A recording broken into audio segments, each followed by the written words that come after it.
அண்மைச் செய்தி. அண்ணா பல்கலைக்கழக வளாகத்தில் மாணவி பாலியல் பலாத்காரம் செய்யப்பட்ட வழக்கு தொடர்பாக தேசிய மகளிர் ஆணையம் நேரில் விசாரணை மேற்கொள்கின்றன. கூடுதல் விவரங்களை செய்தியாளர் முனாஃப் வழங்க கேட்கலாம். முனாஃப், வணக்கம். தேசிய மகளிர் ஆணையம் விசாரணை மேற்கொள்கிற நிலையில் இந்த விசாரணை தொடர்பான விவரங்களை பதிவு பண்ணலாம்.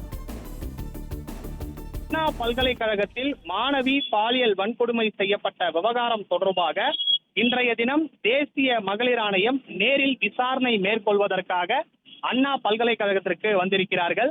தேசிய மகளிர் ஆணையம் தாமாக முன்வந்து இந்த விவகாரம் தொடர்பாக விசாரணை மேற்கொள்ள தேசிய மகளிர் ஆணையத்தின் தலைவர் விஜயா ரக்தகர் உத்தரவிட்ட நிலையில இந்த குழுவில் இடம்பெற்றுள்ள உறுப்பினர்கள், தேசிய மகளிர் ஆணைய உறுப்பினர்கள் மம்தா குமாரி மற்றும் மராட்டிய மாநில முன்னாள் டிஜிபி பிரவீன் தீட்சித் ஆகியோர் தற்போது வந்திருக்கிறார்கள். இந்த விசாரணை குழுவினர் பாதிக்கப்பட்ட மாணவி, கல்லூரி மாணவர்கள், வழக்கை விசாரித்து வரும் அதிகாரிகள் உட்பட வழக்கில் தொடர்புடைய அனைவரையும் விசாரணை நடத்த இருக்கிறார்கள்.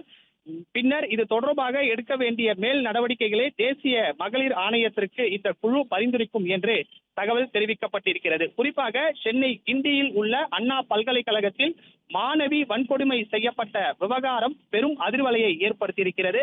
இதில் பாதிக்கப்பட்ட மாணவி அளித்த புகாரின் அடிப்படையில் போலீசார் விசாரணை நடத்தியதில் ஞானசேகரன் என்பவரை கைது செய்தனர். இந்த பாலியல் வன்கொடுமை விவகாரம் தொடர்பாக எதிர்க்கட்சியினர் கண்டன ஆர்ப்பாட்டங்களை நடத்தினர். இதனிடையே அண்ணா பல்கலைக்கழக மாணவிக்கு நடந்த பாலியல் வன்கொடுமை தொடர்பாக வழக்கை விசாரிக்க 3 பெண் IPS அதிகாரிகளை அடங்கிய சிறப்பு புலனாய்வு குழுவை நியமித்தது சென்னை உயர்நீதிமன்றம். இந்த நிலையில பொதுவெளியில் FIR வெளியானதற்கு கண்டனம் தெரிவித்து சென்னை உயர்நீதிமன்றம் பாதிக்கப்பட்ட மாணவிக்கு 25 லட்சம் ரூபாய் இழப்பீடு வழங்குவதுடன் கட்டணம் ஏதும் வசூலிக்காமல் மாணவி தன்னுடைய படிப்பை தொடர முடிக்க அனுமதிக்க வேண்டும் என்று உத்தரவிட்டிருந்த நிலையில பாலியல் வன்கொடுமைக்கு உள்ளான மாணவியின் அடையாளத்தை வெளியிட்ட அதிகாரிகள் மீது நடவடிக்கை எடுக்க வேண்டும் என்று தமிழக காவல்துறைக்கு தேசிய மகளிர் ஆணையம் உத்தரவிட்ட நிலையில இந்த சம்பவம் தொடர்பாக தேசிய மகளிர் ஆணைய உறுப்பினர்கள் இருவர் நேரடியாக அண்ணா பல்கலைக்கழகத்தில் விசாரிக்க உத்தரவிட்டிருக்கிறார்கள்.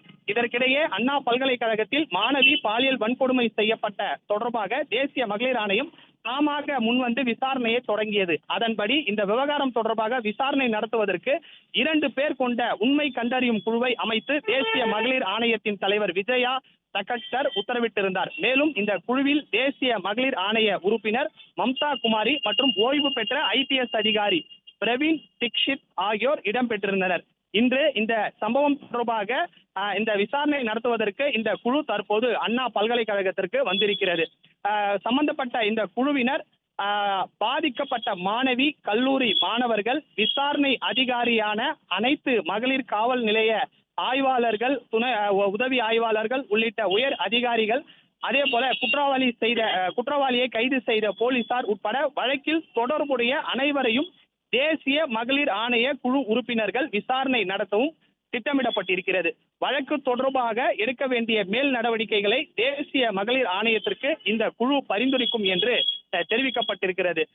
அண்ணா பல்கலைக்கழகத்தில் மாணவி பாலியல் வன்கொடுமை செய்யப்பட்ட விவகாரம் தொடர்பாக தற்போது அண்ணா பல்கலைக்கழகத்திற்கு தேசிய மகளிர் ஆணைய குழுவினர் தற்போது நேரில் விசாரணை நடத்துவதற்காக அண்ணா பல்கலைக்கழகத்திற்கு வந்திருக்கிறார்கள். விவரங்களுக்கு நன்றி முனாஃப்.